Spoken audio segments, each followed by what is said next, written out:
अस्सलामु अलैकुम व रहमतुल्लाहि व बरकातुहू। नहमदुहू व नुसल्ली अला रसूलिहिल करीम, अम्मा बाद। आजच्या कार्यक्रमासाठी माझ्या भाषेचा विषय आहे इस्लाम आणि अज्ञान।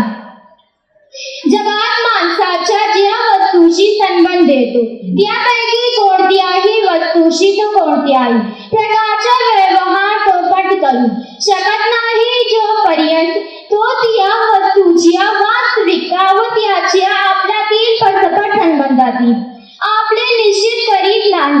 आपले जगी ते मत बरोबर आहे की चुकीची यांच्याशी काहीच कळत नाही, परंतु कोणत्याही परिस्थितीवर उल्लेखित गोष्टी संबंधित माणसाला कोणते ना कोणते मत निश्चित करीत नाही लागते। हे मात्र खरे जोपर्यंत तो आपले मत निश्चित करीत नाही तोपर्यंत त्या वस्तूची पद्धतीचे वर्तन आणि व्यवहार ठेवायला हवा याचा निर्णय घेऊ शकत नाही। रात्री दिवस आपल्याला याचा अनुभव येत असतो की जेव्हा एखाद्या व्यक्तीशी आपली भेट होती तेव्हा ही व्यक्ती कोण आहे, कोणत्या पातळीची व कोणत्या योग्यतेची आहे, याचे उद्देश काय आहेत आणि माझ्याशी काहीच कळत नाही।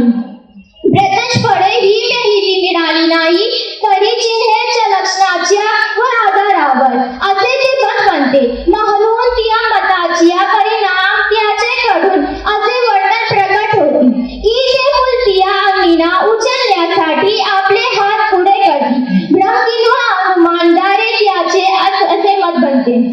माझे वर्तन असले पाहिजे। शेवटी अल्लाह जवळ प्रार्थना आहे की आम्हा सर्वांना अल्लाह व रसूलच्या दाखविलेल्या मार्गावर चालण्याची शक्ती दे